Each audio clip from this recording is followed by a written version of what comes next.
an iPod, a tablet, or a camera with you today, please turn them off and do not use them during the performance. Now, please welcome Concertmaster Aaron Jacobs.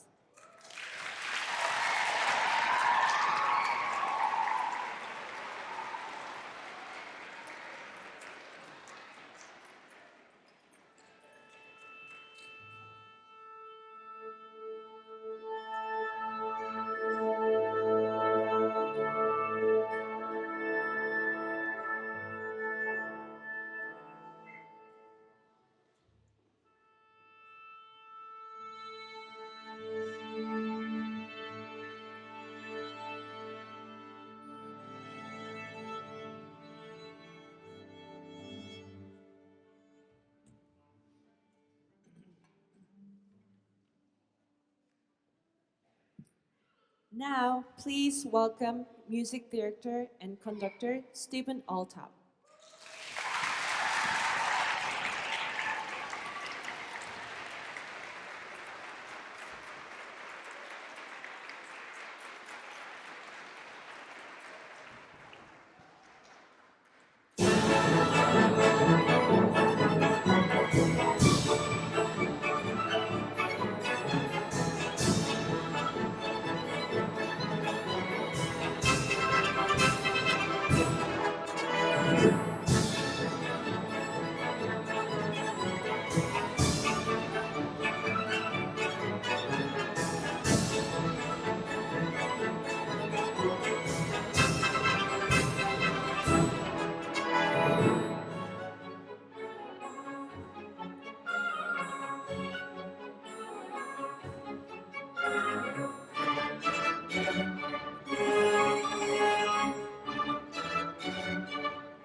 Thank you very much. Good morning. It's so wonderful to see all of you and so many of you today. It's terrific. Well, we would like to make some introductions. We are the Champaign-Urbana Symphony Orchestra, and we would love to know who you are. So please, on the count of 3, tell us your first name. 1, 2, 3. That, some of you have long names. What a wonderful collection of names. Well, we would like to introduce ourselves more. So, the Symphony Orchestra is a lot like a family with different parts. And the part that is closest to you is the string family. And that includes the violins, who are all along the front of the stage. Their cousins, who are somewhat bigger, the violas. They're very proud to be violists. Then the aunts and uncles of the string family, the cellos. And then finally, the grandparents of the string orchestra, the contrabasses. And this is what the strings sound like together.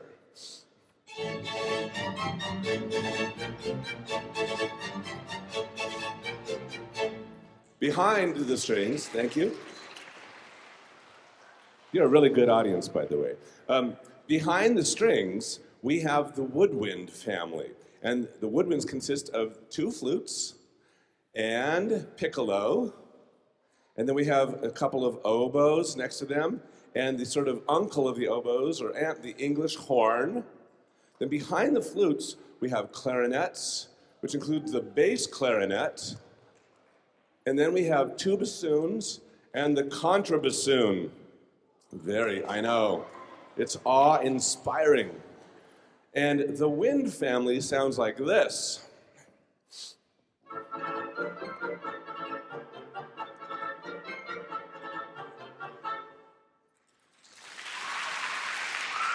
Thank you.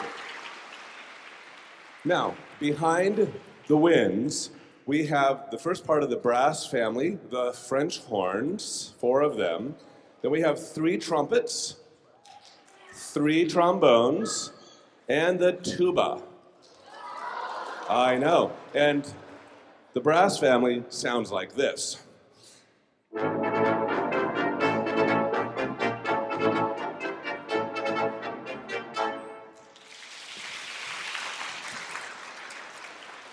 Okay, so behind the brass, we have the percussion, and they have all sorts of instruments back there, and you're going to be hearing lots of them today. And we also have the timpani. So together, the timpani and the percussion sound like this.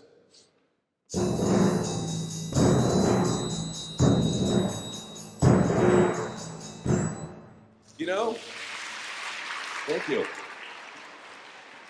It would be fun to hear all of those 4 families together on those same 8 bars. Shall we try that? Here goes. This is from the Aragonese by Georges Bizet, who also wrote the first music you heard today, the Toreador from the Carmen suite. So these are all the families together so far.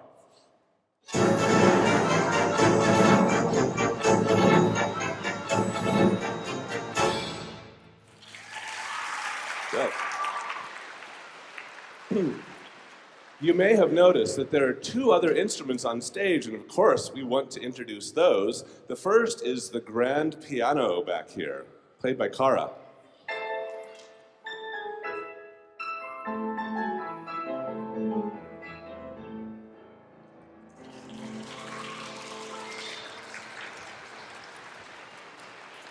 All right.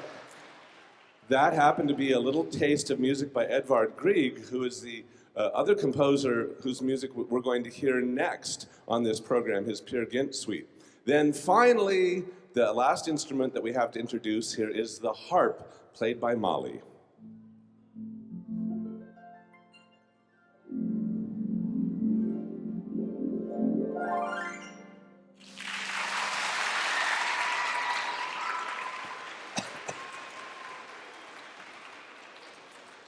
Okay. Today's program is called the Composer's Toolbox, and we are so fortunate to have the Toolbox right here. This is a magical box that includes all of the wonderful tools, or at least many of the wonderful tools that composers use to make music. So, shall we open the box and let's see what our first tool might be. Oh, it's a very important one. It's a very important tool. It seems to be stuck to the second tool. There we go. Okay, so what we're going to do is on the count of 3, we're all going to very quietly say what the first tool is. 1, 2, 3. That was great. Okay, so silence is like if you go to draw a picture, you have a blank piece of paper, and silence is what composers start with. So can we just see what some silence is like? Excellent. That's what composers start with. This is where they're going to begin to make their ideas and to fill in the silence with sound. So let's look at the next tool that composers use, which is a very important one. We've already heard a bit of this tool today. On the count of 3, let's say together, 1, 2, 3. Yes. Melody is a tune, a song, and we're going to start with a beautiful melody by Edvard Grieg, and maybe you'll recognize it. Let's listen to this melody played on the piano.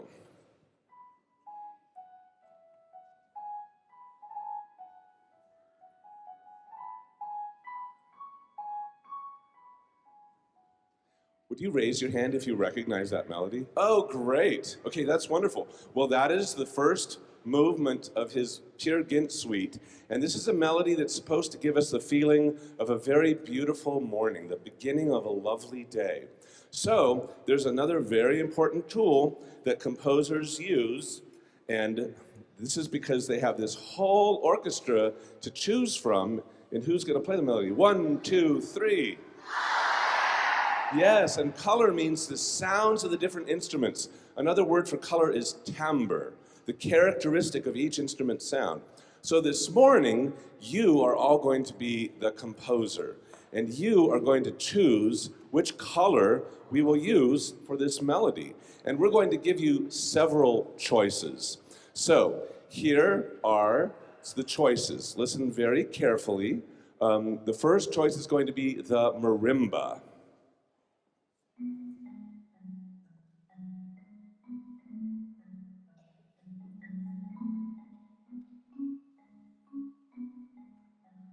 That's a very nice choice, no doubt. Let's listen to the second choice and see what you think. And by the way, when we're done listening to the choices, you're going to vote with your applause. So let's listen to all four choices, and then you're going to make your choice as the composer. Here's the second choice, the flute.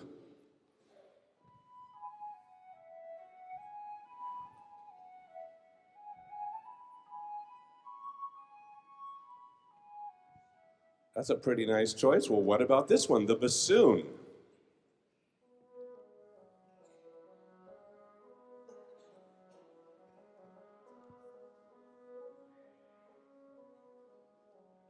Seems to me like they could all suggest the beginning of a lovely morning. Here's our final choice, the tuba.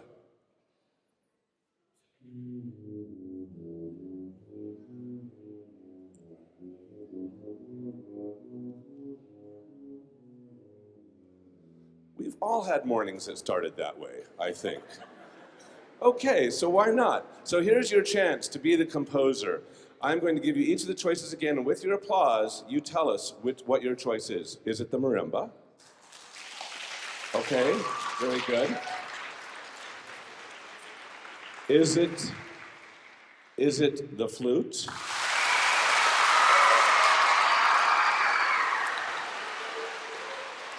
Well, good. Things are looking not so great here for the bassoon and the tuba, but we still need to ask your choice. What about the bassoon? Okay.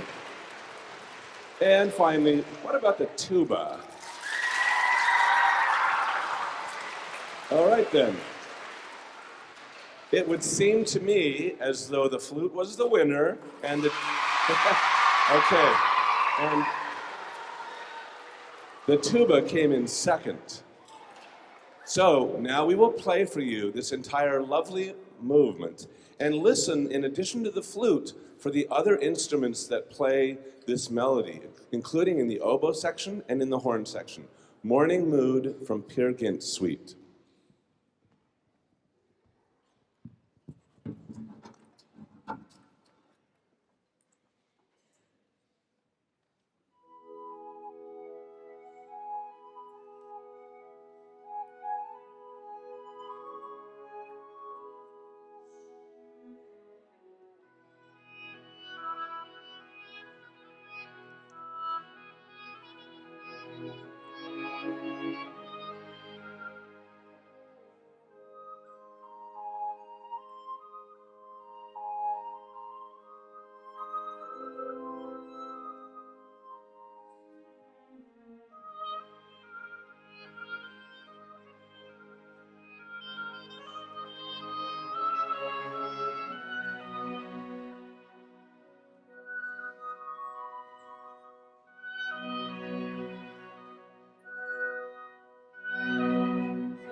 Okay, time for another choice for you composers here. And this is going to be a very different type of melody. And so your choice may depend on what this melody is conveying. This is a melody about soldiers. And it comes from the Bizet Carmen suite. It's called the Dragoons de Cala. Dragoons are soldiers, and soldiers like to march. So we're going to hear a melody that sort of sounds like people marching. And we're going to give you 4 choices again, and you get to select which choice you think is best to open this piece about the dragoons marching. Let's start with the piccolo. Oh, yeah.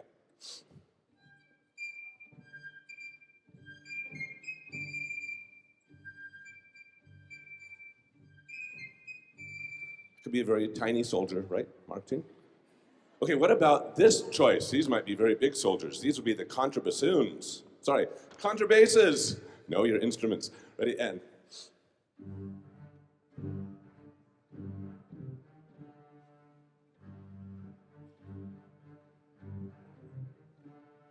All right, a nice choice for sure. No question. What about the oboes? Maybe they would work.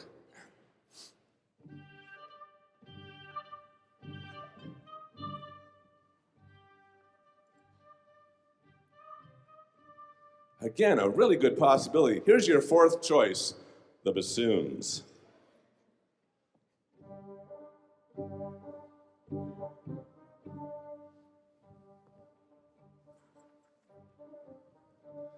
All right, then your moment has come as composers. It's time for you with your applause to make your choice. Would you choose the piccolo? A healthy smattering of applause. Would you choose the contrabasses?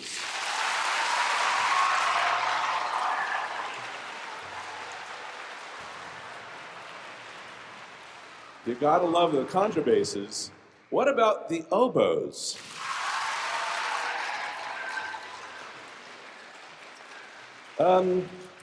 That sounds like a better luck next time situation. And finally, your last choice, the bassoons.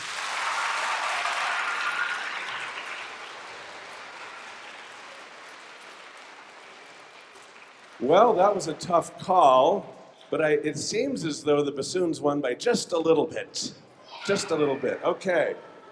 And they were also shamelessly pandering for your vote, it looked like, in good Illinois tradition. Okay, so I think that you made your choice. So we're going to do the Dragoons of Akala, and we will have the bassoons play the opening, which incidentally, once again, is the same choice that the composer George Bizet made. So good for you. You're clearly very good composers.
All right, I think it's time to look in our composer's toolbox for our next tool. And this is a very important tool, especially for one of our first tools, the melody. Once again, on the count of 3, we will say it. 1, 2, 3. Exactly. So, harmony. Harmony is sort of like you with your best friends. Do you know how it maybe takes a little while to figure out the people that you most like to hang out with? Raise your hand if you have certain people you just particularly love to hang out with and play with. I knew it. Well, you are harmonizing with your friends. It's the same way for melodies. They're always looking for just the right other notes to go with.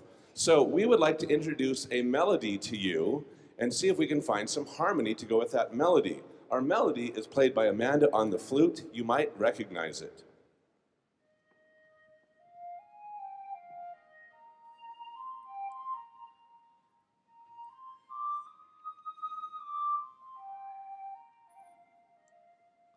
So that, I'm sure you will agree, is a beautiful melody by Georges Bizet. So the melody is looking to find some friends to be with that will really fit, you know? So let's see, who might be around? What about over here in this part of the orchestra? You might not, you know, sometimes we find friends that we don't think we might be friends with, and then we're very good friends after all. What about the contrabassoon? Can we try the contrabassoon as a possible friend here?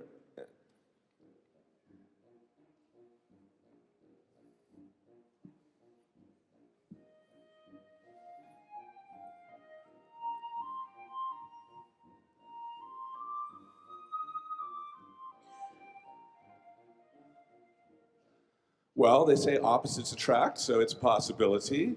What about just past the contrabassoon, the timpani? Maybe the timpani will be the harmony that the melody's looking for. Let's see.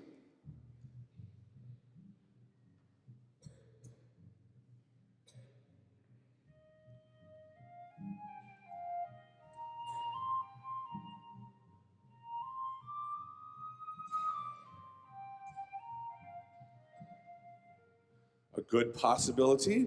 Maybe Amanda's someone on this part of the stage. What about the harp? Molly looks like she wants to play. Let's try.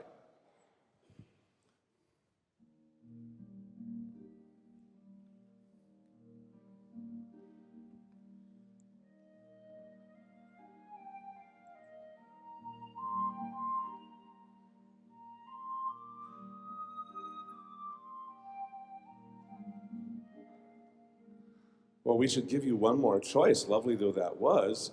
Maybe right behind you, Amanda, it would be your best friend here, the clarinet. Let's see.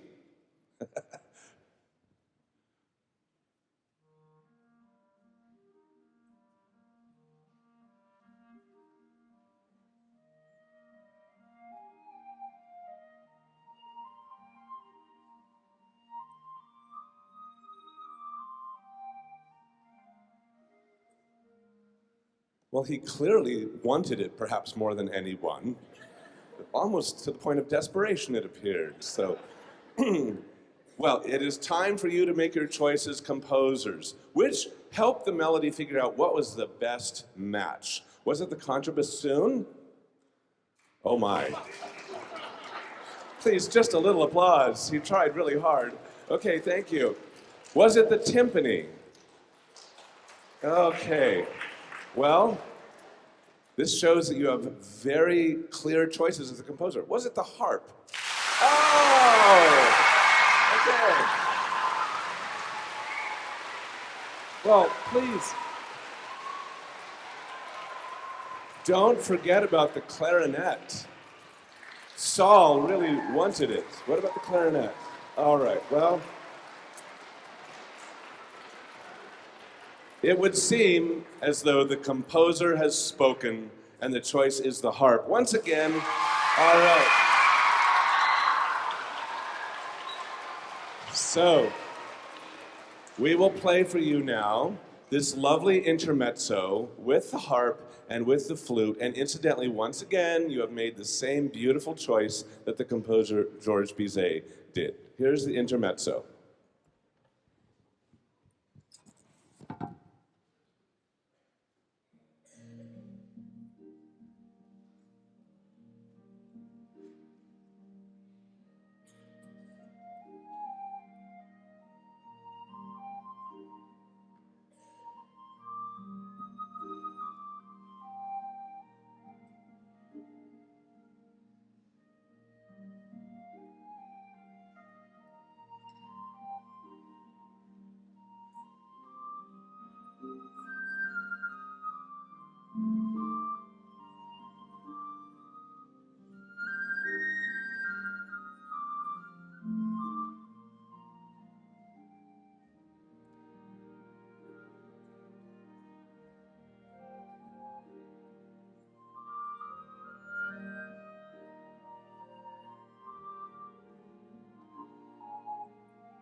All right, it's time that we look for another tool, a very, very exciting tool in the composer's toolbox here. So let's see what this one is.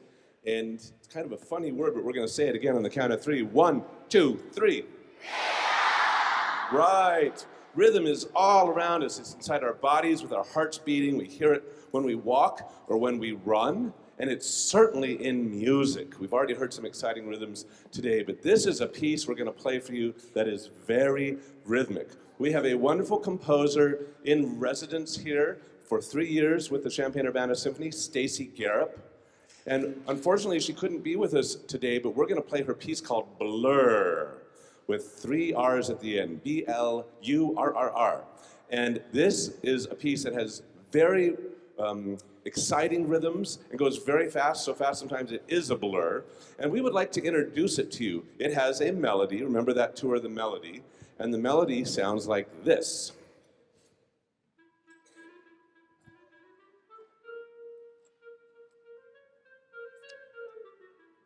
And you heard that melody in the clarinet that ended down, and then immediately the first violins take it over, but this time they end the melody up.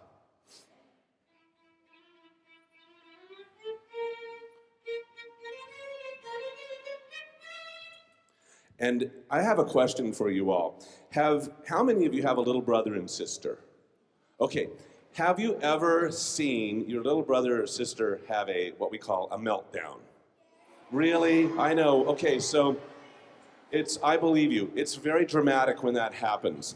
Believe it or not, the orchestra also has a meltdown in the middle of this piece. It sounds a bit like this. They go just a little bit crazy, actually.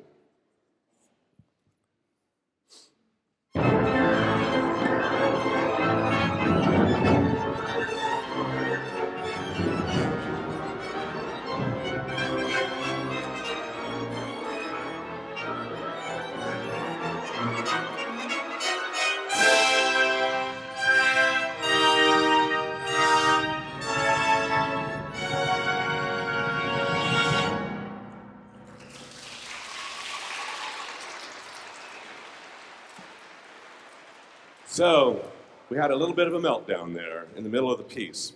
Well, the composer can do anything she wants for the rhythms in this piece. She can even have them played on the brake drum of an automobile. Believe it or not, that happens in this piece. Sounds like this.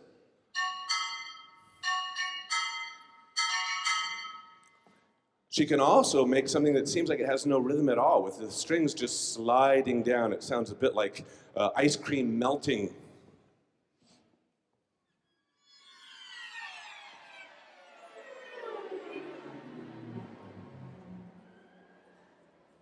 Yeah, like on a hot day. You know what? The timpani gets to do something kind of similar and very fun with what we call glissando, or sliding, like you just heard the strings do.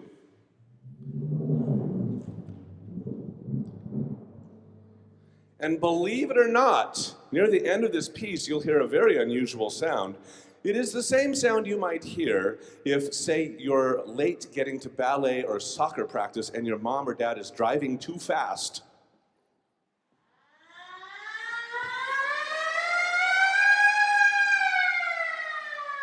Okay, that would be...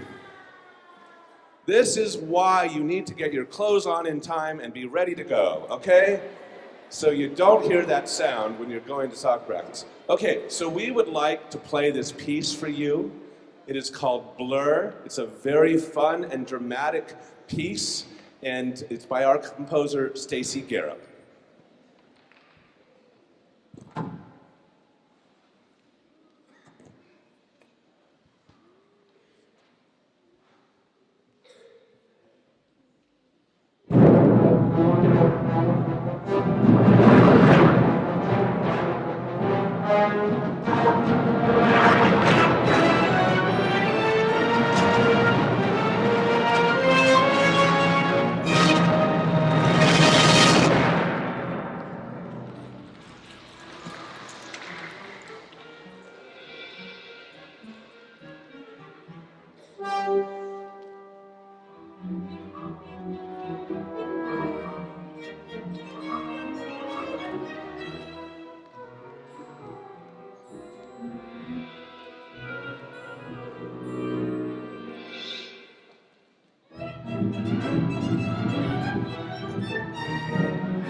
Okay,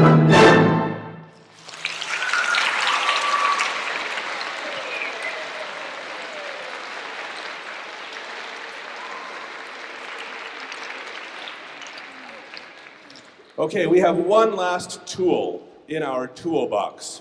It may be the most important tool of all. And once again, we're going to say it on the count of 3. Oh no! Let's reverse our tool. Yikes. 1, 2, 3.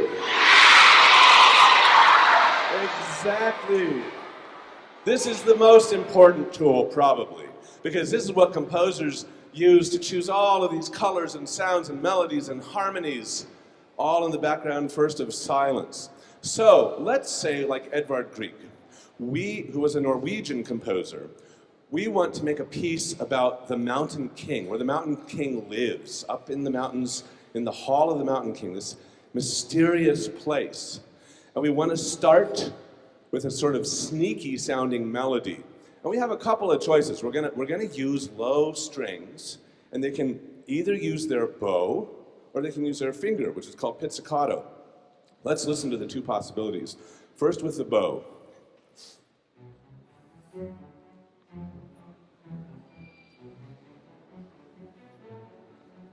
That's a nice possibility. What about this, pizzicato?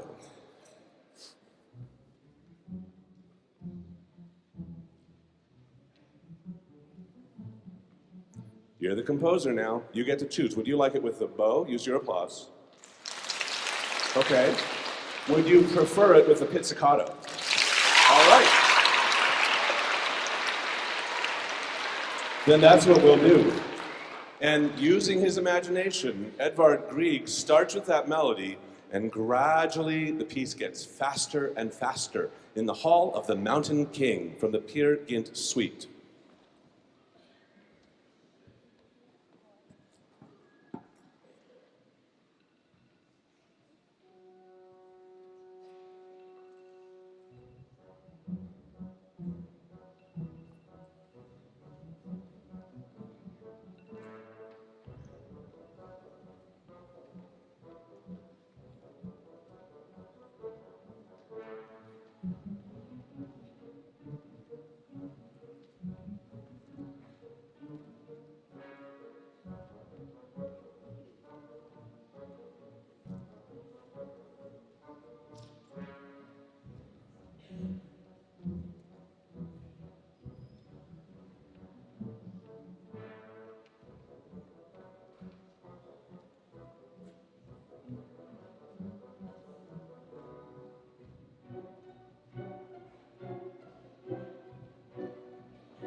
We're going to finish with the same music that we started the concert with, the Toreadors from Georges Bizet's Carmen suite.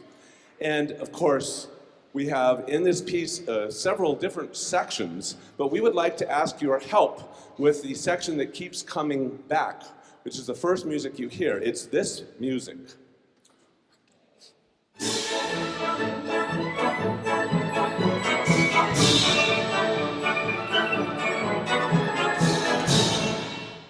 wondered if you might clap with us on that section. Shall we try it? 1, 2.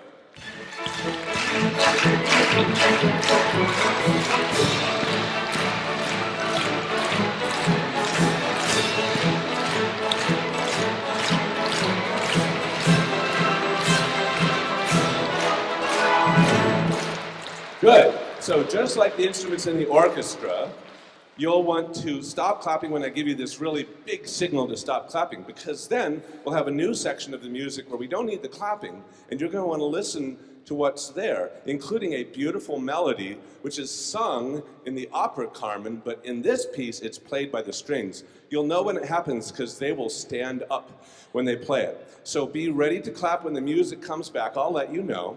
And you have been a wonderful audience. It has been very fun exploring the composer's toolbox with you. There's nothing else in here today, just so you know. We've used all the tools that there were. And we will finish with the Toreadors by Bizet. Ready?